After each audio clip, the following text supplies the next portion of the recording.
Haleluya, puji Tuhan. Pada kesempatan ini kita mengucap syukur kepada Tuhan karena Tuhan masih memberi kesempatan kepada kita untuk beraktivitas sepanjang waktu-waktu yang kita sudah lewati. Ini ajaib dan luar biasa, dan harus kita kembalikan semua itu kepada Tuhan yang mengatur dengan rasa syukur kita kepada Tuhan. Saat ini kita akan mendengarkan firman Tuhan pada hari ini, dan percayalah firman Tuhan itu akan datang kepada kita dan memberikan pengertian kepada kita bagaimana kita hidup atau menjalankan cara hidup yang benar sesuai dengan firman Tuhan. Mari kita berdoa. Tuhan Yesus, Bapa kami yang ada di dalam kerajaan surga, pada kesempatan ini kami datang kepadamu ya Tuhan. Kami mengucap syukur buat apa yang Tuhan sudah berikan kepada kami. Kami boleh menikmati waktu-waktu bersama Tuhan. Sangat indah, sangat ajaib, sangat luar biasa. Pada kesempatan ini Tuhan, kami akan mendengarkan firman Tuhan sebagai penuntun dalam kehidupan kami. Karena kami tahu tanpa firman Tuhan, kami tidak bisa membangun diri kami sendiri. Kami tidak dapat menjalankan segala aktivitas kami sendiri tanpa tuntunan daripada kuasa kebenaran firman Tuhan. Urapi hambamu, karena hambamu hanya tanah liat adanya. Terima kasih Tuhan. Kami sambut kebenaran firman-Mu dalam nama Yesus. Haleluya. Amin. Puji Tuhan, para pendengar renungan firman Tuhan pada kesempatan ini. Sepatutnya kita memang mengembalikan hidup kita yang sesungguhnya kepada Tuhan. Karena hidup kita ini memang adalah milik kepunyaan Tuhan, bukan milik siapa-siapa dan juga bukan milik kita. Karena keberadaan kita di dunia ini itu hanya sementara adanya, atau nafas juga yang ada dalam tubuh ini itu mungkin sebentar lagi Tuhan akan ambil dalam hidup kita. Oleh sebab itu segala sesuatu, semuanya yang ada di dalam dunia ini hanya sifat sementara.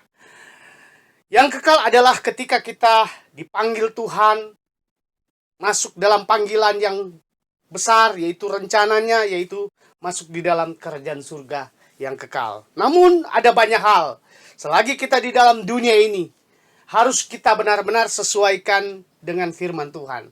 Hidup kita harus sesuai dengan apa yang menjadi perintah Tuhan, supaya kita layak menerima berkat keselamatan daripada Tuhan. Kendalikanlah sifat manusia. Itu judul firman Tuhan pada saat ini, kendalikan sifat manusia. Dilandasi dengan jika kita mau hidup satu jalan dengan Kristus, kita harus belajar mengendalikan sifat kita. Karena kalau kita mau ada di dalam jalannya Kristus, tentu jalannya Kristus berbeda dengan jalan yang ada di dalam dunia ini.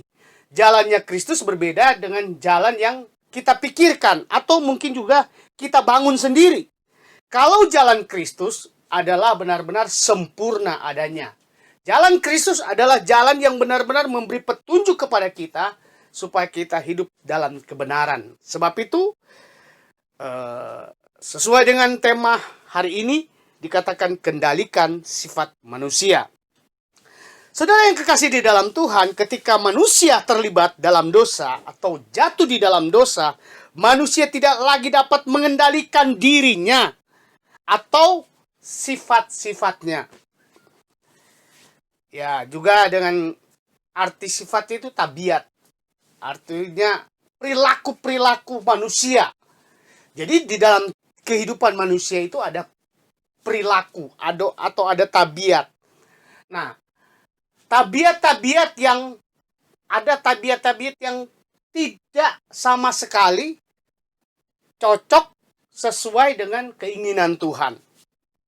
Nah, manusia jatuh di dalam dosa di Taman Eden itu menyebabkan manusia lepas kendali dan memiliki tabiat yang kurang dan tidak berkenan kepada Tuhan.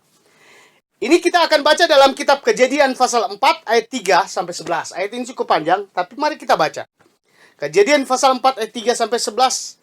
Setelah beberapa waktu lamanya, maka Kain mempersembahkan sebagian dari hasil tanah itu kepada Tuhan sebagai korban persembahan.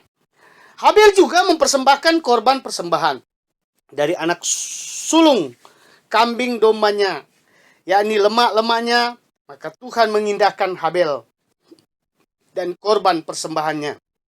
Seterusnya, tetapi Kain dan korban persembahannya tidak diindahkannya.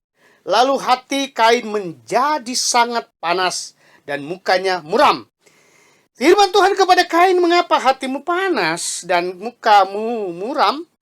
Apakah mukamu tidak akan berseri jika engkau berbuat baik?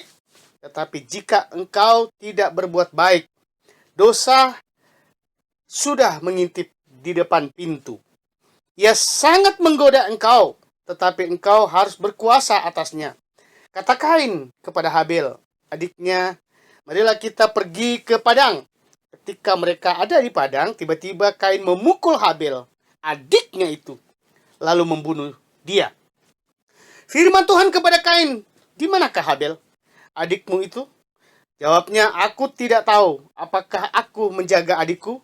Firman-Nya, apakah yang telah kau perbuat ini? Darah adikmu itu berteriak kepadaku dari tanah, maka sekarang terkutuklah engkau, terbuang jauh dari tanah, yang mengangakan mulutnya untuk menerima darah adikmu itu dari tanganmu. Saudara yang kasih di dalam Tuhan, kalau kita melihat pembacaan ini, setelah Adam dan Hawa bersetubuh, bersetubuh dan mereka melahirkan dua putra mereka. Anak pertama disebut Kain dan anak kedua disebut namanya Habel. Nah, saudara-saudara yang kasih di dalam Tuhan, kedua putra daripada Hawa dan Adam dan Hawa ini, mereka benar-benar menjadi pengusaha, menjadi pebisnis lah seperti itu. Ada yang berusaha membangun peternakan, ada yang satu pengusaha pertanian. Kain adalah seorang petani dan Habel adalah seorang peternak. Dan mereka semua sukses dalam keberhasilan mereka membangun usaha mereka. Tidak ada yang tidak sukses. Semua sukses. Tapi suatu ketika mereka tahu bahwa mereka punya Tuhan, mereka punya Allah, mereka mau datang mempersembahkan sebagian daripada kesuksesan mereka, bisnis mereka, berkat yang Tuhan berikan, dan mereka persembahkan kepada Tuhan. Saudara yang kasih di dalam Tuhan, memang ketika kedua kakak beradik ini mempersembahkan persembahan kepada Tuhan, persembahan daripada Kain memang dikatakan tidak diindahkan oleh Tuhan. Tapi bukan berarti Allah tidak menerimanya, tidak. Tetapi boleh dikatakan Allah menginginkan sesuatu yang betul-betul persembahan-persembahan yang ada kaitannya dengan keberadaan manusia yang dengan sungguh-sungguh rela untuk mengorbankan hidupnya. Dan di dalam kehidupan itu ada kaitannya dengan darah, gitu ya. Nah, saudara yang kasih di dalam Tuhan, Habel mempersembahkan juga, yaitu domba kambing kepada Tuhan, binatang-binatang yang dia pelihara pada waktu itu. Dan persembahan daripada Habel diindahkan oleh Tuhan. Tapi persoalannya, saudara yang kasih di dalam Tuhan, sebetulnya persembahan yang diberikan oleh kedua saudara kakak beradik ini, itu sebetulnya tidak menjadi suatu alasan untuk manusia lepas dari kendali. Sebetulnya manusia harus tetap pada koridornya, tetap pada tempatnya, terutama hati dan pikirannya. Tapi apa yang terjadi dalam kehidupan Kain? Kain merasa bahwa dia, bahasanya dia cemburu dengan apa yang terjadi dengan persembahan dia. Sehingga saudara yang kasih dalam Tuhan, muncul sifat dalam kehidupan Kain, yaitu sifatnya marah, sifat akhirnya membunuh adiknya. Nah, saudara-saudara yang kasih di dalam Tuhan, tentu ada sifat-sifat juga yang baik dalam kehidupan manusia berkenan di hati Tuhan. Salah satu kalau kita mau setia, ya, miliki sifat setia, berkorban dalam pekerjaan Tuhan. Nah, itu sifat-sifat yang Allah inginkan dan Allah ajarkan kita harus melakukannya.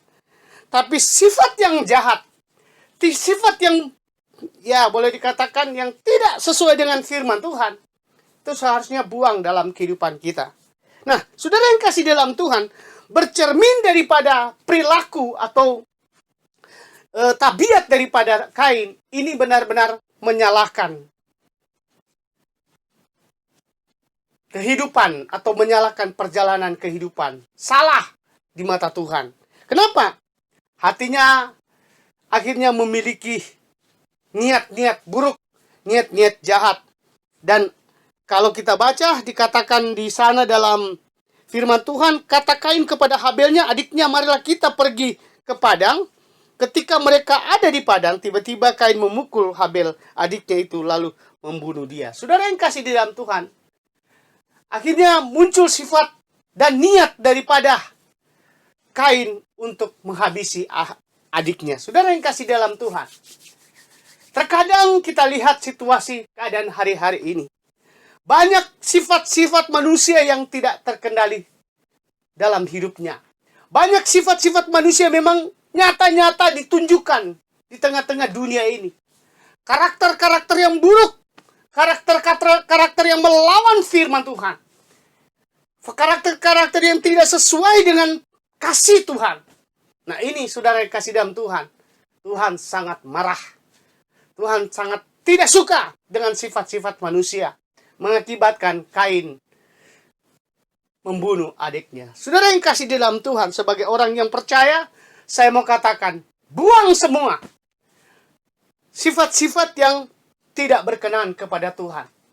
Kadang-kadang kita seringkali membunuh karakter seseorang, ya, dengan kita mengancam, kita membuat dia tidak berdaya. Ini kita tidak punya hak untuk hal itu. Tapi manusia seringkali bertindak gegabah. Manusia seringkali bertindak dengan sesuka hatinya. Tidak berdasarkan apa yang Allah inginkan. Saudara yang kasih di dalam Tuhan, jangan memiliki sifat Kain. Jangan memiliki sifat orang pendosa. Jangan memiliki sifat orang yang hidupnya bebas daripada kebenaran. Lepas daripada kebenaran. Jangan, saudara. Milikilah sifat Allah yang mengarahkan kita kepada kebenaran, kepada kasih, kepada cinta, kepada damai. Jangan punya niat-niat yang tidak baik dalam pikiran kita, hati kita. Mari kita rancangkan hidup kita sama seperti apa yang Allah inginkan dalam kebenaran firman Tuhan. Yaitu Allah mengajarkan kita harus mengasihi satu dengan yang lain. Memang kita di dunia ini sedang berjuang menatah kehidupan pribadi, kelompok, usaha, pekerjaan, pelayanan. Itu baik. Tuhan mengajarkan kita untuk bersama-sama, berkelompok, untuk bekerja sama dalam mensukseskan apa yang kita kerjakan. Tapi jangan sampai kita ada dalam persaingan yang tidak benar, mengakibatkan kita cemburu, mengakibatkan kita marah, mengakibatkan kita punya kebencian dalam hidup kita. Saudara yang kasih dalam Tuhan, sebagai umat yang percaya, saya mau katakan, bertobatlah. Lepaskanlah itu. Mari kita selesaikan semua itu dengan hati yang betul-betul penuh kasih. Kata-kata yang benar-benar membangun satu dengan yang lain. Supaya apa yang kita kerjakan, apa yang kita rencanakan, itu benar-benar menjadi berkat bagi kehidupan kita. Ayat yang terakhir dalam kitab Efesus pasal yang keempat ayat 26. Apabila kamu menjadi marah, janganlah kamu berbuat dosa. Jangan matahari terbenam sebelum padam amarahmu. Saudara yang kasih dalam Tuhan, ini peringatan Rasul Paulus. Bukan tidak boleh marah, boleh. Tapi jangan punya sifat pendendam. Jangan punya sifat tabiat yang benar-benar marah sampai sudah tidak terkendali. Contoh Kain, dia marah, dia cemburu, tidak terkendali. Akhirnya iblis yang menguasai dia. Kuasa kegelapan menguasai dia. Akhirnya dia membunuh adiknya. Saudara, ini jangan sampai terjadi dalam kehidupan kerohanian kita. Kita tidak disuruh bersaing oleh Tuhan untuk saling membunuh satu dengan yang lain. Bersaing untuk membangun lalu mengalahkan satu dengan yang lain. Allah ingin supaya kita sama-sama berjuang. Allah ingin sama-sama kita menang. Allah ingin sama-sama kita maju. Allah ingin sama-sama kita sukses.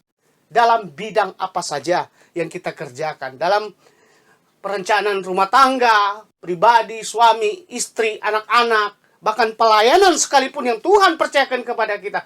Mari kita bekerja sama. Bersama-sama bekerja. Supaya semua kita alami kesuksesan.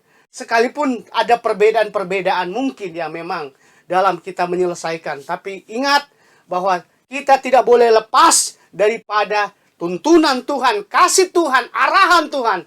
Supaya kita bisa mencapai janji Tuhan yang besar dalam kehidupan kita. Terima kasih.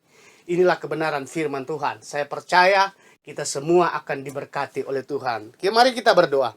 Bapa di surga, kami bersyukur buat kebenaran firman Tuhan ini.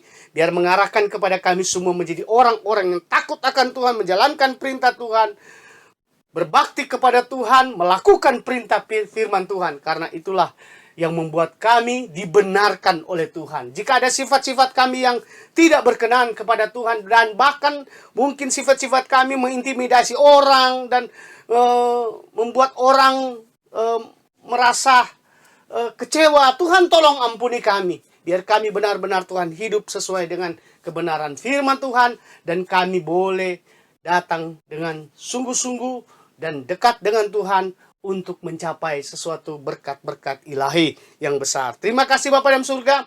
Ampunilah kami dari segala kesalahan kami, dosa-dosa kami. Berkatilah setiap pelayanan, pekerjaan, tugas-tugas kami dimanapun kami berada. Biar semua juga yang mendengarkan renungan firman Tuhan ini diberkati oleh Tuhan. Karena di dalamnya nama Tuhan akan dipermuliakan. Terima kasih Bapa. Dalam nama Yesus kami sudah berdoa dan mengucap syukur. Haleluya. Amin. Puji Tuhan. Tuhan Yesus memberkati kita semua. Haleluya.